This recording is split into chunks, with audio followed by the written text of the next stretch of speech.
Je vais tout de suite commencer par vous présenter nos invités, qu'on ne présente plus d'ailleurs. Charles Vert, conseiller d'État, chef du département d'instruction publique, M. François Gillet, ancien président de la commission d'enseignement, aujourd'hui membre de la même commission, député PDC, M. Marc Fischer, de l'association ARD, président de l'association ARD, association Refaire l'école, M. Hucheler, qui est membre de REEL, qui a lancé l'initiative. Marc Fischer, bonjour. Vous êtes professeur au cycle du Lyonnais à Confignon, professeur de maths et de biologie, et président de l'association Refaire l'école.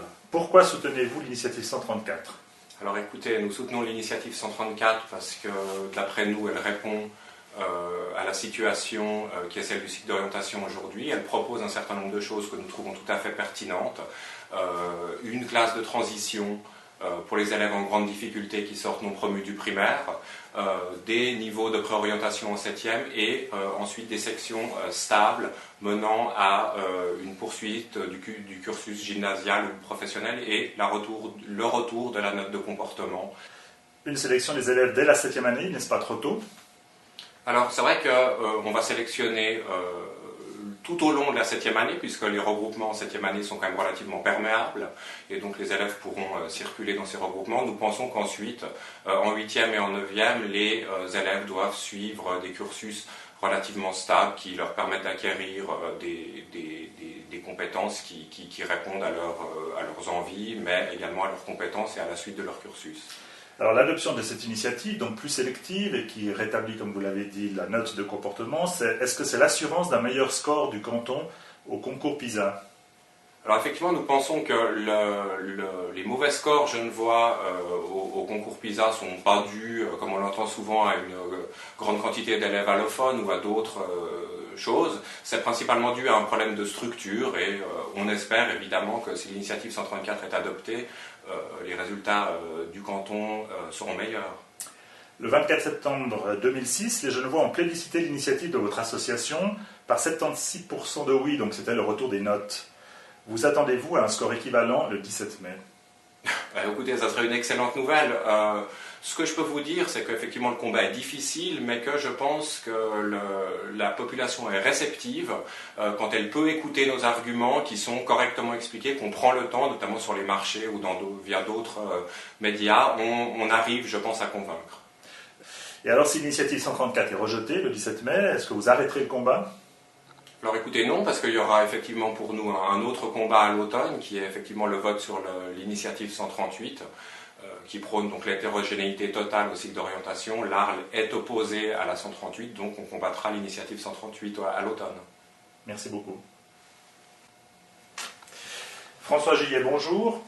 Vous êtes professeur au cycle de la Florence, ancien maire de Plain-les-Ouates, député vice-président du PDC et vous avez été président de la commission de l'enseignement qui a rédigé le contre-projet à l'initiative 134. Exactement. Qu'est-ce qui vous déplaît dans cette initiative 134 ?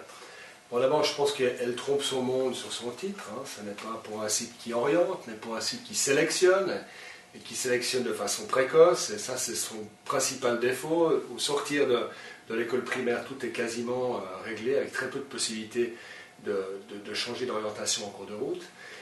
Deuxième problème fondamental de l'initiative 134, c'est qu'elle est en complet décalage avec l'évolution qui est intervenue à l'école primaire d'un côté et au post-obligatoire de l'autre depuis le dépôt de l'initiative.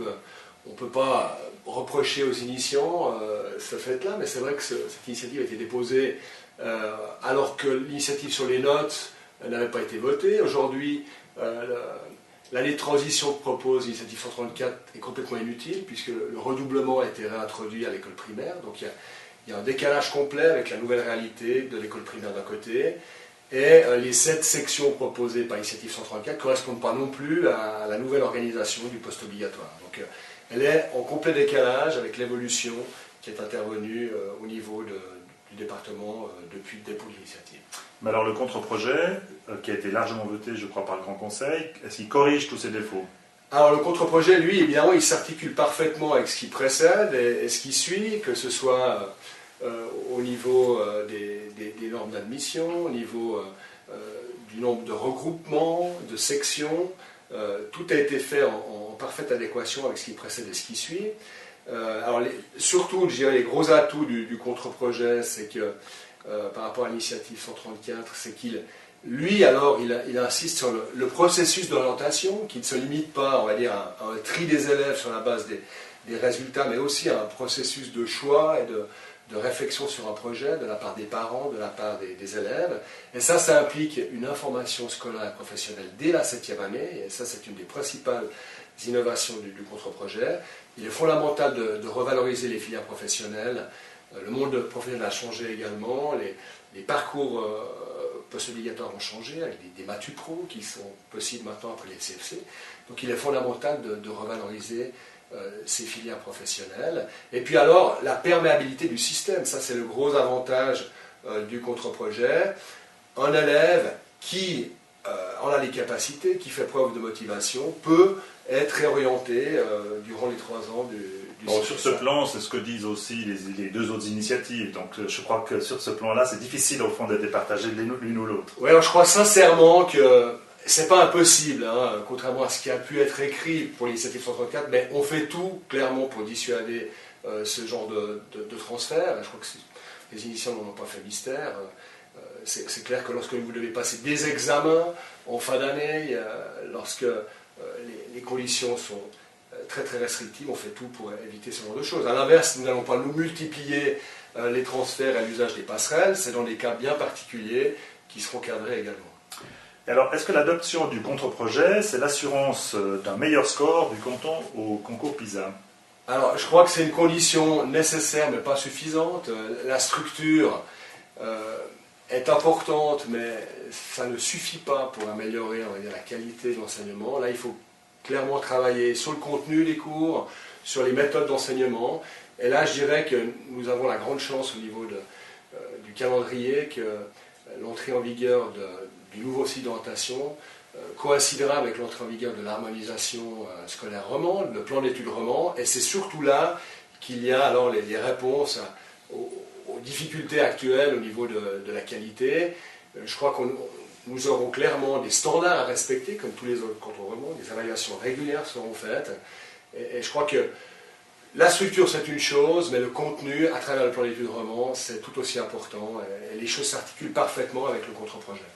Et alors si le contre-projet est rejeté le 17 mai, et si donc l'initiative 134 est votée, que va-t-il se passer en septembre? Est-ce que vous allez représenter le contre-projet contre l'initiative 138, qui elle propose l'hétérogénéité jusqu'en 9e en fait, hein, le mélange des élèves, quel que soit leur niveau? Alors écoutez, dès le départ, ce contre-projet a été travaillé donc longuement, comme on a pu le dire, en commission d'enseignement, pour quelque part être une alternative aux 2 initiatives. Donc il a été, on va dire, ciblé pour tenir compte à la fois des préoccupations de la 134 et de la 138. Donc c'est un contre-projet aux 2 initiatives.